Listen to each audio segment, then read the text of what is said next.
le prince Harry et Meghan Markle ont pu compter sur l'aide de la princesse Béatrice.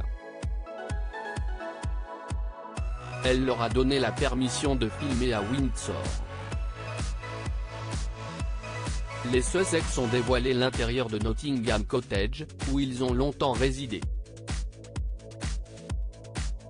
En janvier 2020, Meghan Markle et le prince Harry ont annoncé leur intention de quitter la famille royale. Une nouvelle qui a fait l'effet d'une bombe auprès des Windsor et des Britanniques. Celle-ci n'a d'ailleurs toujours pas été digérée, notamment puisque les Sussex ont enchaîné les révélations par la suite. Celui-ci a été diffusé en 2 parties et il est intitulé Harry et Meghan.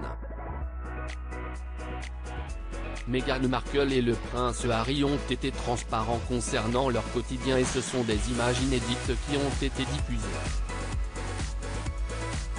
Certaines ont été tournées lorsqu'il était encore à Windsor et, selon les informations de The Mirror, publiées ce jeudi 22 décembre, CSI la princesse Béatrice leur a donné la permission de filmer un endroit en particulier. Il s'agit de la bâtisse Laïbouzinbach, un chalet miniature offert à la reine Elisabeth II par le peuple gallois. Cette maison est équipée de quelques meubles permettant d'y habiter et elle est située dans le jardin de la Royal Lodge. Des images capturées dans des domaines royaux, auxquels personne n'a accès.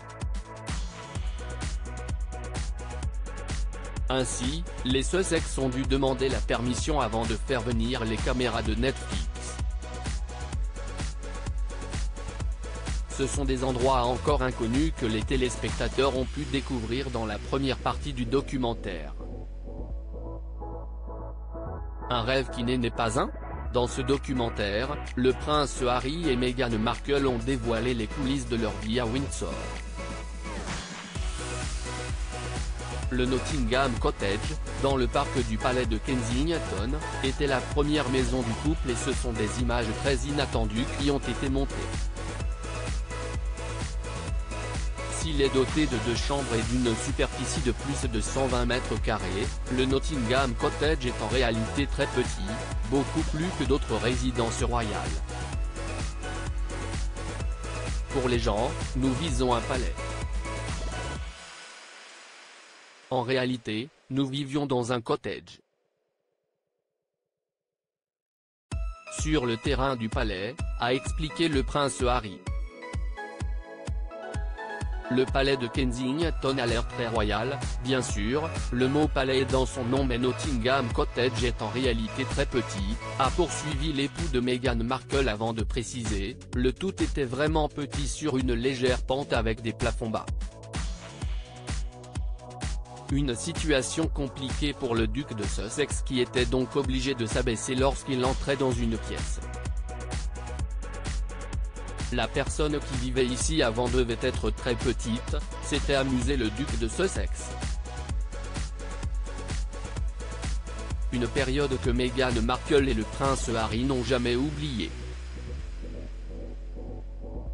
C'était un chapitre de notre vie et je pense que personne ne pouvait s'imaginer de ce qu'il se passait en réalité, dans les coulisses, a affirmé la duchesse de Sussex avant de révéler qu'à sa venue, Oprah Winfrey était surprise de voir que c'était aussi petit.